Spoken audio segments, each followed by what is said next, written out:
The thread that connects the gray, rainy coast of England to the vertical city of Potenza is invisible to the naked eye. But under the lens of a microscope, it becomes a chain of iron. By 2010, the investigation into Danilo Restivo had transformed from a provincial cold case into a transnational manhunt. In the laboratories of the United Kingdom, the science of justice was finally catching up with the silence of the past. The Dorset police had secured a breakthrough that would shatter the rubber wall standing in Italy. On a towel seized from the scene of the Bournemouth tragedy, they found a biological signature. It was a microscopic trace, a ghost of DNA that matched the man living on Chatsworth Road. Restivo was no longer just the eccentric neighbor. He was scientifically linked to a fatal act of force. This revelation sent a shockwave south, crossing the continent and crashing against the ancient stones of Potenza, forcing the Italian authorities to reopen eyes that had been squeezed shut for 17 years. But the true unraveling of the mystery did not happen in a courtroom or a police station. It happened in the quiet, dusty solitude of a place that was supposed to be sacred. March 17th, 2010, began as a morning of mundane routine in the historical center of Potenza. The Church of the Most Holy Trinity, the architectural heart of the city, required maintenance. There were issues with water infiltration in the roof, a structural weakness that threatened the frescoes below. 2 maintenance workers were dispatched to the attic, a space that sits directly above the nave, a hidden world of wooden beams, ancient dust, and shadows that had remained largely undisturbed for nearly 2 decades. To access this space, one must climb a series of stairs and navigate a narrow passage. It is a place of silence, separated from the prayers and the incense of the church below by only a few meters of masonry. As the workers moved through the gloom, using flashlights to inspect the tiles for leaks, they ventured into a corner of the attic that was cluttered with the debris of renovations past. Old tiles, discarded wood, and mounds of dust lay in the shadows. It was there, in the furthest recess of the structure, behind a low brick arch, that the beam of a flashlight fell upon something that defied the logic of the setting. It was not a pile of construction waste. It was a form.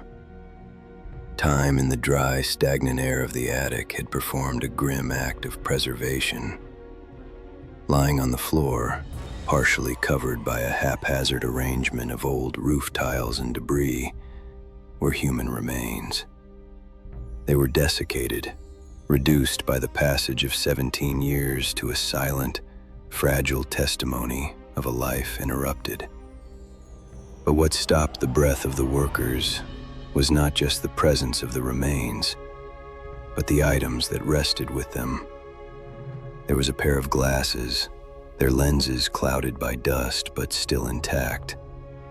There was a white shirt, yellowed by age but unmistakable in its cut. There was a blue cardigan, the wool matted but retaining its color. And there was a watch, its hands stopped long ago, marking the final moments of a Sunday morning in 1993. The realization was immediate and devastating. This was not an unknown wanderer. This was the answer to the question that had haunted Potenza for a generation. ElisaClaps had never left the church. She had not run away.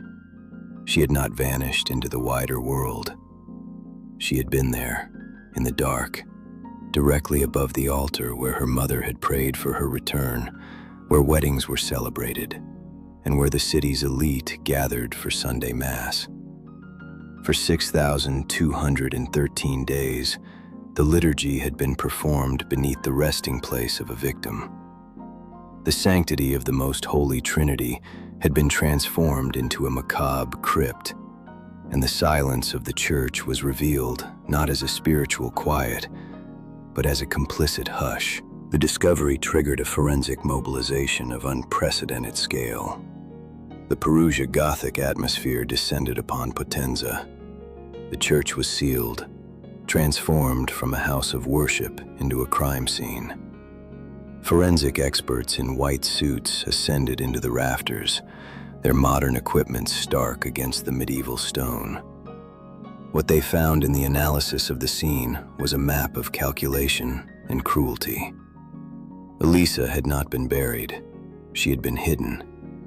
The tiles placed over her form were arranged to conceal her from a casual glance, but not to bury her deep. It was a hasty concealment, the work of someone who knew the geography of the church intimately, someone who knew that this specific corner of the attic was rarely visited. More chillingly, the forensic reconstruction suggested that the attic was not a tomb, but a stage. The positioning of the tiles, the way the debris was scattered, suggested that the killer, or perhaps others, might have returned. The question of access became the central pillar of the new investigation. To reach that spot, one needed keys. One needed to pass through doors that were usually locked. One needed to navigate the rectory. The shadow of suspicion expanded from Danilo Restivo to encompass the custodians of the church itself. How could a body decompose for 17 years without anyone noticing? How could the scent of the tragedy not permeate the stone? The discovery suggested two terrifying possibilities. Either the negligence was of a magnitude that bordered on criminal, or the presence of Elisa was an open secret, known to a select few who chose to protect the institution rather than the truth. As the news broke, the city of Potenza convulsed with a mixture of grief and rage.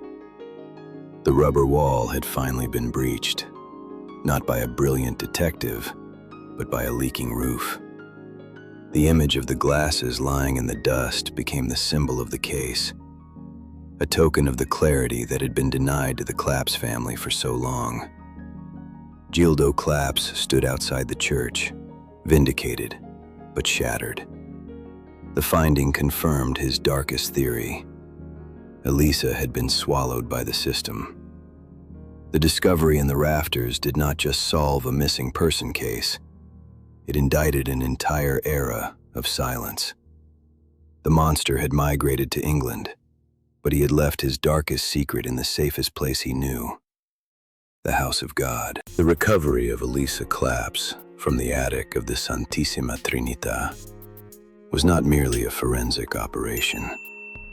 It was an act of excavation into the conscience of a city. As the remains were carefully lowered from the rafters, passing through the same air where incense had risen for 17 years, the atmosphere in Potenza shifted from shock to a cold, analytical rage. The initial examination of the scene revealed a tableau of calculated concealment that shattered the theory of a hasty, panicked act. The body had not just been left. It had been integrated into the architecture of the church's neglect. But it was in the sterile, bright light of the forensic laboratory that the true horror of the timeline began to emerge.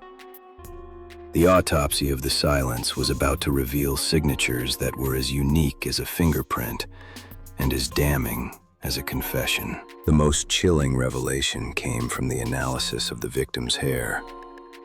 For years, the legend of the barber had haunted the buses of Potenza, a young Danilo Restivo stealing locks of hair from unsuspecting girls. It was considered a fetish, a strange but non-lethal perversion. But the evidence found on Elisa changed that narrative forever. The forensic anthropologists discovered that in the moments surrounding the fatal act, Elisa's hair had been manipulated. Irregular cuts were found, sections of her hair sheared away with a sharp instrument while she was in the grip of the struggle. This was not a random assault. It was a ritual. The killer had paused, amidst the violence, to satisfy a compulsion. He had signed his work. This specific detail created a bridge of absolute certainty between the attic in Potenza and the crime scene in Bournemouth involving Heather Barnett. The barber was not just a pest. He was a ritualist who required a trophy from the moment of transition between life and silence. Further examination of the clothing revealed another layer of the mystery. The blue cardigan, knit by Elisa's mother, bore the signs of a frantic defense. But it was the other items found, and not found, that raised the specter of complicity. A red button was discovered near the body, a button that did not match Elisa's clothing. For years, whispers in Potenza had spoken of the clerical vestments worn by Don Mimi Sabia and other church figures. While forensic testing could not conclusively link the button to a specific cassock, its presence in that sealed dust became a symbol of the suspicion that the church was not just the location of the crime, but a participant in its concealment. Additionally, the analysis of the roof tiles suggested they had been moved and replaced with a care that implied time and lack of fear. The killer, or those who came after, did not rush. They felt safe in the house of God. This leads us to the darkest chapter of the inquiry: the role of the church, and specifically, the parish priest, Don Mimi Sabia. Don Mimi was a figure of immense power in Potenza, a man who commanded respect and fear in equal measure. He had been the gatekeeper of the Santissima Trinità for decades. Throughout the investigation in the 1990s, he had staunchly refused to allow police to thoroughly search the premises, claiming the sanctity of the holy space. He had famously declared that he knew every stone of his church and that nothing untoward could have happened there. Yet the body was rotting directly above his head. The investigation uncovered disturbing testimonies that suggested Elisa's presence in the attic was an open secret, known to a select few long before 2010. Maintenance workers and cleaners came forward with fragmented memories of seeing something in the shadows of the roof years earlier. A pile of rags, a strange shape, a pair of glasses reflecting in the dark. They spoke of reporting these anomalies to the priests, only to be met with silence or dismissal. One particularly harrowing account suggested that the body might have been discovered as early as the mid-1990s during minor repair works, and that the response was not to call the police, but to cover it up further. Was it fear of scandal? Was it an attempt to protect the sanctity of the church from the stain of a violent crime? Or was it a direct protection of the Restivo family, whose influence permeated the social strata of the city?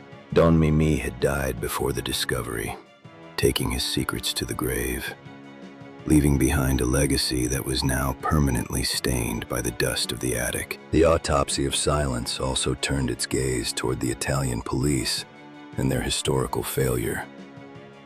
The forensic review of the original 1993 investigation revealed a landscape of negligence.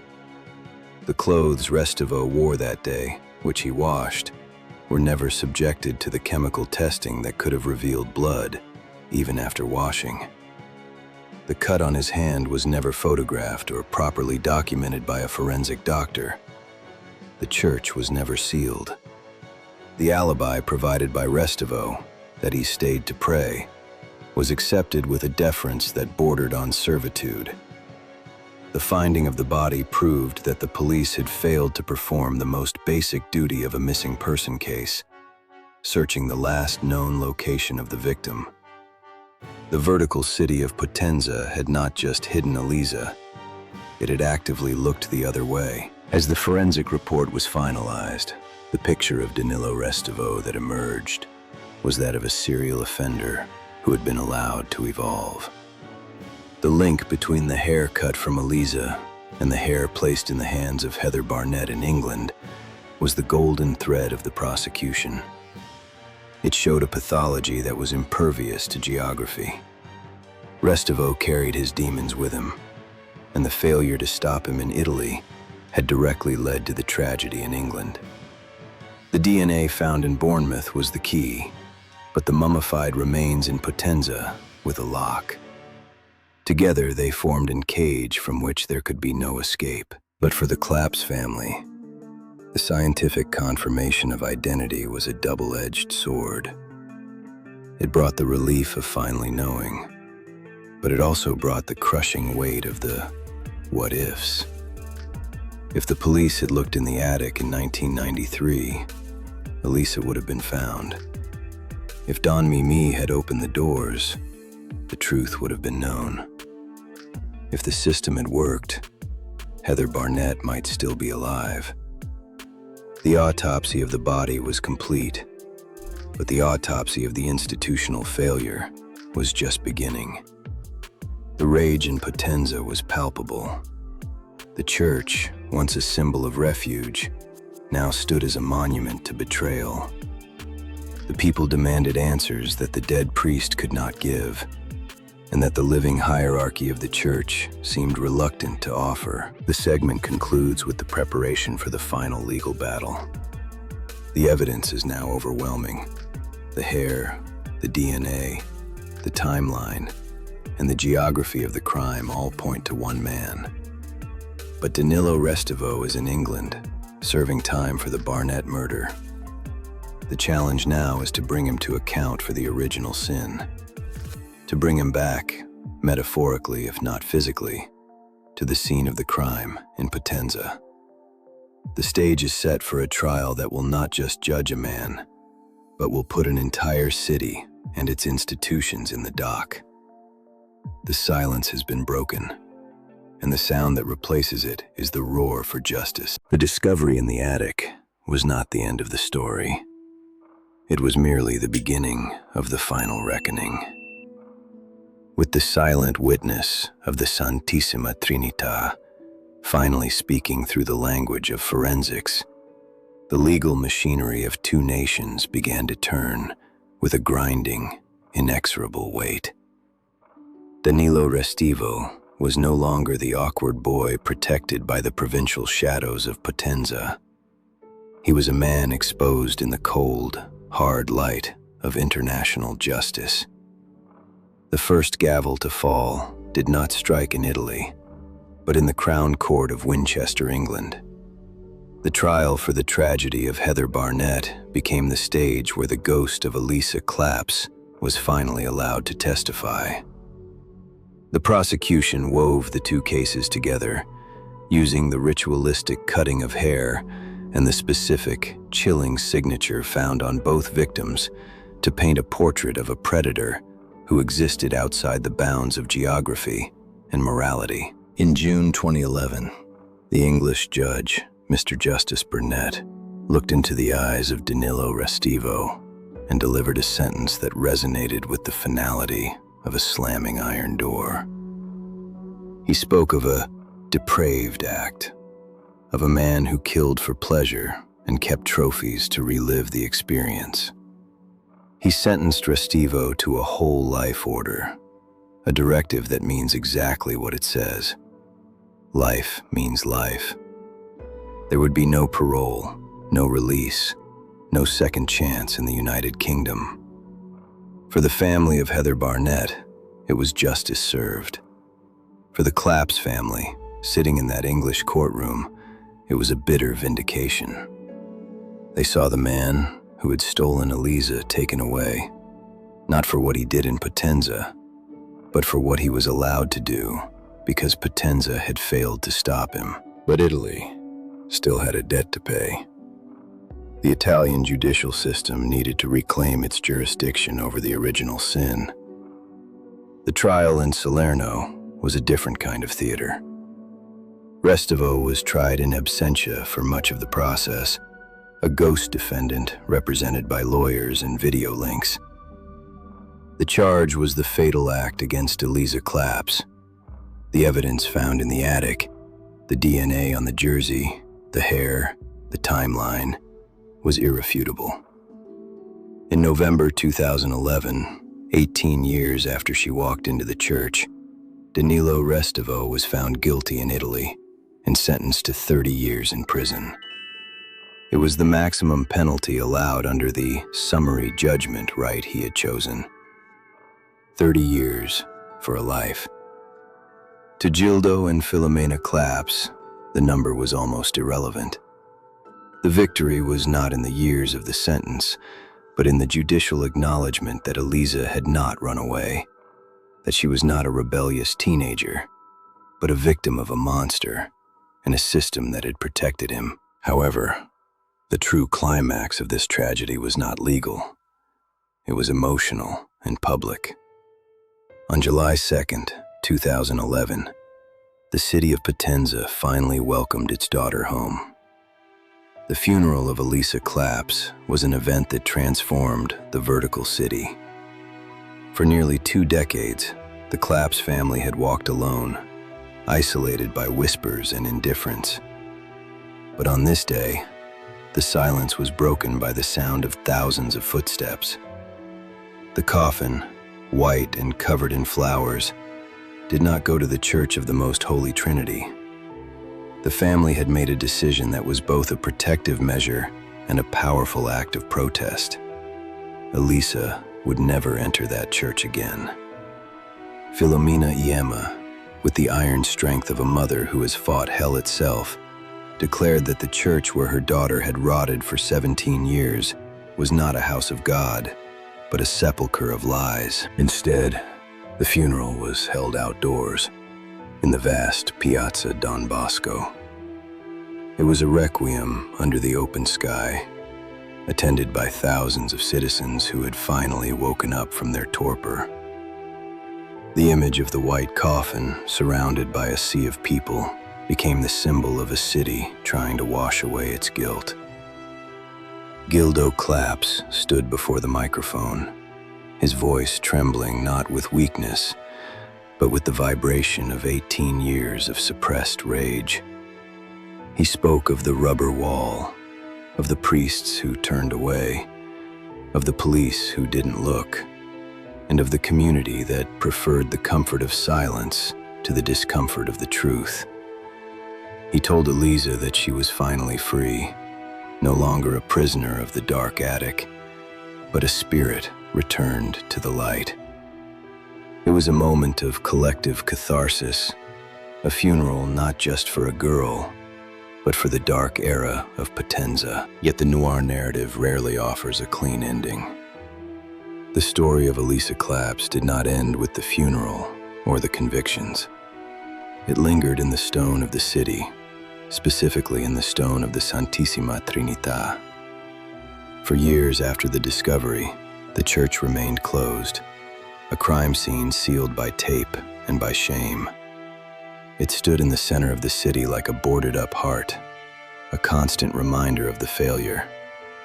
But institutions have a powerful instinct for survival and normalization. As time passed, the diocese began to speak of reopening, of returning the church to its function as a place of worship. This proposal opened a new wound in the flesh of the city. How can one pray in a place that hid a body for 17 years? How can one take communion under the roof that sheltered a secret of such magnitude? In August 2023, the unthinkable happened. The Church of the Most Holy Trinity reopened its doors for quiet prayer. The Claps family was not consulted.